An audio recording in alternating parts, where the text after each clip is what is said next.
Hello everyone, Assalamu alaikum. Welcome back to my YouTube channel English with Hasnaina. I hope you're all doing well by the grace of Almighty Allah. আজকের ভিডিওতে আমি ন্যারেশনের interrogative sentence নিয়ে আলোচনা করব। গত ভিডিওতে আমি ন্যারেশনের অ্যাসার্টিভ সেন্টেন্সেস নিয়ে আলোচনা করেছিলাম।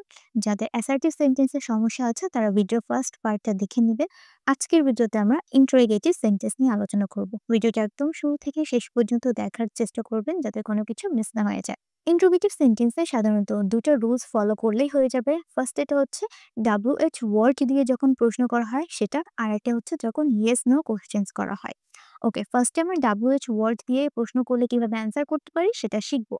আর আমরা গত ক্লাসে শিখেছি যে যেটা কোটেশন মার্কের ভেতরে থাকে সেটা সাধারণত হয় ডাইরেক্ট স্পিচ, আর যেটা আমরা অ্যান্সার করব সেটা হচ্ছে indirect speech. He said to me, তাহলে সমস্ত ইন্টারোগেটিভ সেন্টেন্সে এই সেড টু এর পরিবর্তে আমরা আস্কড ব্যবহার করব। আমি এখানে আপনাদের জন্য সুপার ইজি কুইক ফর্মুলা তৈরি করে রেখেছি। সমস্ত সেড টু এর পরিবর্তে আমরা কি করব, আস্কড এটা ব্যবহার করব। ওকে, তো চলুন করে নেই।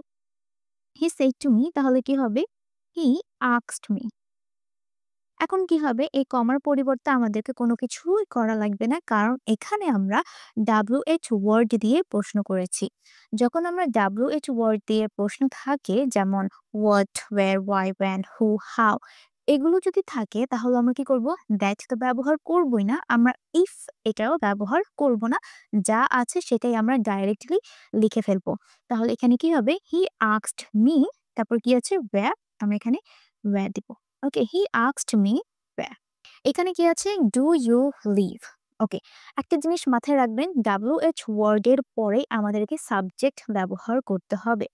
এখন এখানে কি আছে, ডু, ওয়্যার ডু, এখানে দেখেন ওয়্যার ডু, এখানে কিন্তু ডু দিয়ে প্রশ্ন করা হয়েছে, ব্যাপারটা কিন্তু এরকম না। ফার্স্টে কোটেশন মার্কের প্রথমেই যেটা আমরা পাবো সেটা দিয়ে আমরা বুঝবো যে এটা WH ওয়ার্ড দিয়ে প্রশ্ন করা হয়েছে নাকি এটা ইয়েস নো কোশ্চেন করা হয়েছে। যেহেতু এখানে ওয়্যার আছে তার মানে এটা হচ্ছে WH ওয়ার্ড দিয়ে প্রশ্নটা করা হয়েছে। ওকে, এবং ইন্টারোগেটিভ সেন্টেন্স আমরা ডু, ডাজ, ডিড যদি থাকে সেটা সম্পূর্ণ বাদ দিয়ে দিব, সেটার কোনো কাজ নেই। ওকে, ওয়্যার পর আসবে আমাদের সাবজেক্ট। তাহলে এখানে ইউ কাকে ধরেছে সেটা আমাকে দেখতে হবে। সে আমাকে বলল আমি কোথায় থাকি, মানে তুমি কোথায় থাকো। তাহলে এখানে ইউটা হি কে ধরেছে নাকি মি কে ধরেছে বলুন তো? অবশ্যই ইউটা কাকে ধরেছে, মি কে। আমি কোথায় থাকি সেটা সে ডাইরেক্টলি জিজ্ঞাসা করেছে। তাহলে ইউ যদি মি কে ধরে তাহলে এখানে কি হবে, আই। মি এর সাবজেক্ট ফর্ম কি, আই, এজন্য আমরা এখানে লিখবো I. He asked me where I, এখানে কি আছে, লিভ। আমরা জানি টেন্স চেঞ্জ করার রুলস কোনটা, যেটা আমরা গত ক্লাসে শিখেছি। প্রেজেন্ট থাকলে আমরা পাস্ট করব, পাস্ট থাকলে পাস্ট পারফেক্টে অ্যান্সার করব, উইল থাকলে উড হবে, ক্যান থাকলে কুড হবে। ওকে, তাহলে এখানে কি আছে, লিভ, যেহেতু প্রেজেন্টে আছে তাই এখানে আমরা কি করব, পাস্ট করে ফেলবো, লিভড। ওকে, অ্যান্ড এখানে ফুল স্টপ হবে, এখানে কোনো ধরনের আমরা কোশ্চেন মার্ক দিব না। He asked me where I live. Okay, আচ্ছা, তারপরটা দেখি আমরা পারছি কিনা। I said to him, I said to him, তাহলে কি হবে, সেড টু এর পরিবর্তে আস্কড হবে, লিখে ফেলি। তারপর আমরা দেখব যে এখানে WH ওয়ার্ড দিয়ে প্রশ্ন করা হয়েছে নাকি ইয়েস নো কোশ্চেন করা হয়েছে। এখানে যেহেতু লেখা আছে হাউ, তার মানে এটা হচ্ছে WH questions. WH question word দ্বারা যদি প্রশ্ন করা হয় তাহলে যা থাকবে ফার্স্টে আমরা সেটাই লিখে দিব। এখানে ডিড এর ব্যবহার করা হয়েছে, আগে বলেছি আমি, ডু, ডাজ, ডিড থাকলে সেটা আমরা কেটে ফেলবো, তার কোনো কাজ নেই। তারপরটা কি, তারপর আমরা জানি WH ওয়ার্ডের পর আমাদের সাবজেক্ট ব্যবহার করতে হবে। এখন এখানে ইউটা কাকে ধরেছে বলুন তো? আই আস্কড হিম, আমি তাকে জিজ্ঞাসা করলাম তুমি কি এই প্রবলেম সলভ করেছো। তাহলে এই ইউটা ধরছে হিম কে, কারণ আমি জিজ্ঞাসা করেছি তাকে। ওকে, তাহলে হিম এর এখানে কি হবে, সাবজেক্ট ফর্ম হি, তাই না? I asked him how he. যেহেতু আমরা ডু, ডাজ, ডিড বাদ দিয়ে দেই সেটা লেখার কোনো প্রয়োজন পড়ে না, কিন্তু এখানে ডিড কোন ফর্মে আছে সেটা আমাকে দেখতে হবে। এখানে ডিডটা আছে পাস্টে, তাই না? ডু, ডাজ এর পাস্ট হচ্ছে ডিড। যদি কোনো টেন্স চেঞ্জ করার সময় যদি পাস্টে থাকে তাহলে আমাদেরকে কি করতে হয়, পাস্ট পারফেক্টে সেন্টেন্সটা বলতে হয়। তাহলে এখন আমরা কি করব, এখানে আমরা পাস্ট পারফেক্ট মানে কি, আমরা হ্যাড ব্যবহার করার পর ভার্বের পাস্ট পার্টিসিপল ফর্ম ব্যবহার করি। তার মানে এখানে হবে যে হ্যাড, সলভের পাস্ট পার্টিসিপল ফর্ম হচ্ছে সলভড, দিয়ে দিলাম। দিস থাকলে আমরা জানি দ্যাট হয়, আমি ডেসক্রিপশন বক্সে দিয়ে দিব, আমি গত ক্লাসে শিখিয়েছিলাম। ওকে, দ্যাট প্রবলেম। তারপর ফুল স্টপ। ওকে, আচ্ছা তারপরেটা দেখি আমরা পারছি কিনা। She said to me, "Why don't you trust me now?" Okay, she said to এটার পরিবর্তে আমরা জানি কি হবে? She asked me. ওকে, তারপর এখানে দেখেন ওয়াই দিয়ে প্রশ্ন করা হয়েছে মানে WH ওয়ার্ড দ্বারা প্রশ্ন করা হয়েছে, তাহলে এখানে আর কিছুই ব্যবহার করব না, আমরা কমার পরিবর্তে যা আছে আমরা সেটাই লিখে দিব। ওয়াই ডোন্ট ইউ, এখানে ইউটা কাকে ধরছে? সে আমাকে বলল ইউ, তাহলে ইউটা এখানে কাকে ধরলো? আমাকে ধরলো। ওকে, মি, মি এর সাবজেক্ট ফর্ম হচ্ছে আই। তারপর আমরা জানি যে ডু ডাজ ডিড যদি থাকে তাহলে সেটা আমাদেরকে লেখা লাগে না, জাস্ট দেখতে হয় যে এটা কোন ফর্মে আছে। এখানে আছে ডোন্ট মানে প্রেজেন্টে আছে, তাহলে আমাদের কি করতে হবে? পাস্টে নিয়ে যেতে হবে। তাই এটার পাস্ট কি হবে? Didn't. Okay, why I didn't trust, trust. এখন এখানে দেখেন মি কাকে ধরলো? আচ্ছা, এটা বাংলা করি। Why don't you trust me now? তুমি কেন এখন আমাকে বিশ্বাস করো না? এটা কে বলল? সে বলল। তাহলে মিটা কাকে ধরবে? মিটা ধরবে তাকে, she কে। ওকে? তাহলে she এর জন্য আমরা এখানে কি ব্যবহার করব? her. Why I didn't trust her. নাও থাকলে আমরা কি করি? নাও থাকলে আমরা লিখি দেন। এটা আমি গত ক্লাসে শিখিয়েছিলাম, আমি ডেসক্রিপশন বক্সে দিয়ে দেব। ওকে? ওকে। এখন আপনারা আমাকে কমেন্ট করে বলবেন যে এখানে কি হবে? She said to me, "Why did you not call me?" এখন কি হবে এটার ইংলিশ? আপনারা আমাকে তাড়াতাড়ি কমেন্ট করে জানান। এখন আমরা দেখব ইয়েস নো কোশ্চেনে কিভাবে অ্যান্সার করতে হয়। প্রথমে আমরা দেখব যে ইয়েস নো কোশ্চেনস বলতে আসলে আমরা কি বুঝি। যখন আমরা মডেল ভার্ব দিয়ে প্রশ্ন করব অথবা যখন আমরা ডু ডাজ ডিড মানে ডু ভার্ব দিয়ে প্রশ্ন করি বা হেল্পিং ভার্ব দিয়ে am is R was wire এগুলো দিয়ে যখন আমরা প্রশ্ন করি তখন সাধারণত সেটা ইয়েস নো কোশ্চেনস হয়ে যায়, মানে হচ্ছে হ্যাঁ বা নাতে আমরা অ্যান্সার করতে পারি। এই ধরনের প্রশ্নকে সাধারণত ইয়েস নো কোশ্চেনস বলা হয়। এখন দেখি এখানে কি বলা হয়েছে। হি সেড টু মি, তাহলে আমরা জানি সেড টু এর পরিবর্তে কি হয়? আস্কড, তাহলে আমরা লিখে ফেলি।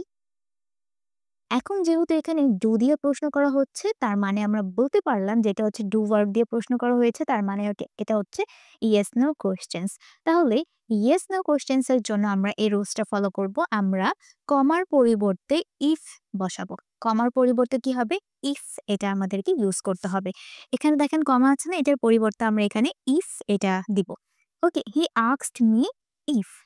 ওকে, তারপর আমাদেরকে সাবজেক্টের চলে যেতে হবে। যেহেতু এখানে ডু দিয়ে প্রশ্ন করা হয়েছে, আমরা এখানে ডু কে ক্যানসেল করে দিব, বাদ দিয়ে দিব। জাস্ট দেখব যে এটা প্রেজেন্টে আছে নাকি পাস্টে আছে। ওকে, ইফ এর পরে আমাদের লাগবে সাবজেক্ট। এখানে সাবজেক্ট আছে ইউ। ইউটা কাকে ধরেছে? সে আমাকে বলল, তাহলে ইউটা ধরেছে কাকে? মি, আমাকে। তাহলে মি এর সাবজেক্ট ফর্ম হচ্ছে আই, আমরা এখানে আই লিখলাম। Okay, he asked me if I. তারপর আমরা চলে যাব ভার্বে। এখানে ভার্বটা কিসে আছে? লাইক, যেটা হচ্ছে প্রেজেন্টে। প্রেজেন্টে থাকলে আমরা কি করব? পাস্ট, তাহলে হবে কি? লাইকড। ইফ আই লাইকড টি, আমি চা পছন্দ করি কিনা। ওকে, এখানে ফুল স্টপ। তারপরেরটা দেখি। They said to me, they said to me এটার পরিবর্তে আমরা জানি কি হবে? They asked me, will you join the meeting. যেহেতু এখানে মডেল ভার্ব উইল দিয়ে প্রশ্ন করা হয়েছে তার মানে এটা হচ্ছে ইয়েস নো কোশ্চেন্স এর প্যাটার্ন। তাই আমরা এখানে কি করব? এই কমার পরিবর্তে ইফ ব্যবহার করব। ইফ এর পর আমাদেরকে সাবজেক্ট ব্যবহার করতে হবে। এখানে ইউ ধরেছে মি কে, তাই এখানে হবে কি? আই। ইফ আই উইল আছে, তাহলে উইল এর পরিবর্তে আমরা কি লিখি? উড। ওকে, তাই এখানে কি হবে? উড। উইল এর পরিবর্তে হবে উড। আমি যে আগে বলেছি যদি দেখেন ডু ডাজ ডিড আছে, ডু ডাজ ডিড দিয়ে প্রশ্ন করা হয়েছে তাহলে সেটা ক্যানসেল করে দিব। আমাদেরকে সেটা লাগবে না, সেটা ব্যবহার করব না, সেটা একদম বাদ। ওকে, এখানে উইল দিয়ে প্রশ্ন করা হয়েছে, উইলের পাস্ট কি? উড, আমরা লিখলাম। তারপর যা আছে ওটা লিখে দিব। Would you join the meeting. Okay, তারপরেরটা দেখি আমরা পারছি কিনা। He said to her, he said to her, তাহলে কি হবে? He asked her. ডিড দিয়ে প্রশ্ন করা হয়েছে মানে এটা হচ্ছে ইয়েস নো কোশ্চেন্স প্যাটার্ন, তাই এখানে কমার পরিবর্তে আমরা ইফ লিখলাম। তারপর এখানে আমরা সাবজেক্টে চলে যাব। ডু ডাজ ডিড যদি থাকে তাহলে আমরা জানি সেটা কি হয়ে যাবে? ক্যান্সেল, সেটার কোনো কাজ নেই। ওকে, এখানে দেখেন ইউটা কাকে ধরেছে? সে তাকে বলল, তাহলে ইউটা ধরেছে হারকে, তাহলে হারের সাবজেক্ট ফর্ম কি? শি। ওকে, এখানে আমরা শি লিখবো। ডিড নট, এখন ডিডটা কিসে আছে? ডিডটা কি? পাস্টে, তাহলে আমরা জানি যদি পাস্ট থাকে তাহলে পাস্ট পারফেক্ট করতে হয়। তাহলে পাস্ট পারফেক্ট কোনটা? আমরা হ্যাড দেওয়ার পর ভার্বের পাস্ট পার্টিসিপল ফর্মটা ব্যবহার করি। তাহলে এখানে কি হবে? She had.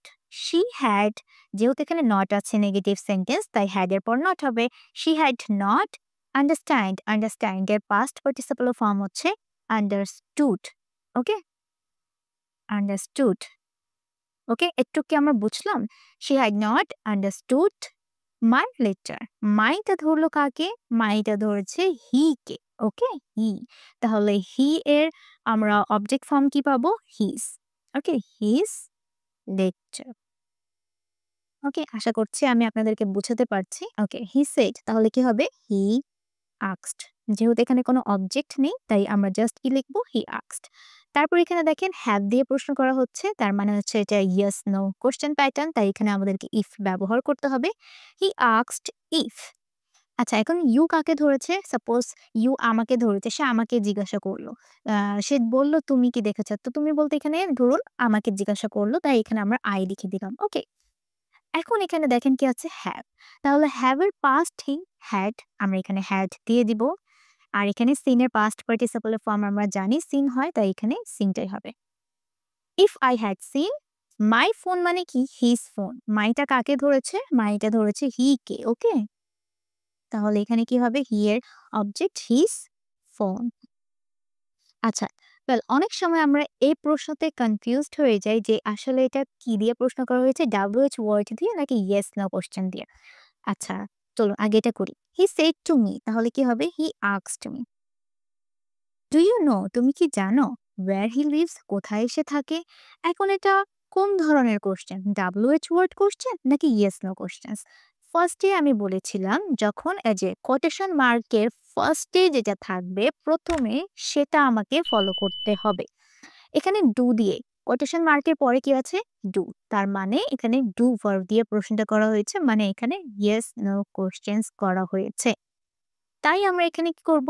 ইফ ব্যবহার করব। ওয়্যারটা কিন্তু অনেক পরে। এখানে কি করা হয়েছে? ডু দিয়ে প্রশ্নটা করা হয়েছে। তাই এখানে ইফ হবে। He asked me if you তুমি কি জানো? ইউটা কাকে ধরেছে? আই কে। সরি মি কে। ইউটা ধরেছে মি কে, তাই এখানে কি হবে? আই। If I. এখন এখানে কি আছে? নো।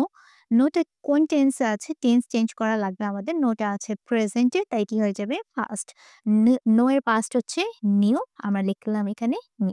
ইফ আই নিউ, তারপর এখানে কি আছে? ওয়্যার। ওয়্যারটা সিম্পলি আমরা এখানে দিব ওয়্যার হি। এখন এখানে কি আছে? He lives. প্রেজেন্টে আছে। প্রেজেন্টে থাকলে ভার্ব কি হয়ে যায়? পাস্ট হয়ে যায়। তাই আমরা এখানে কি দিব? লিভড। ওকে?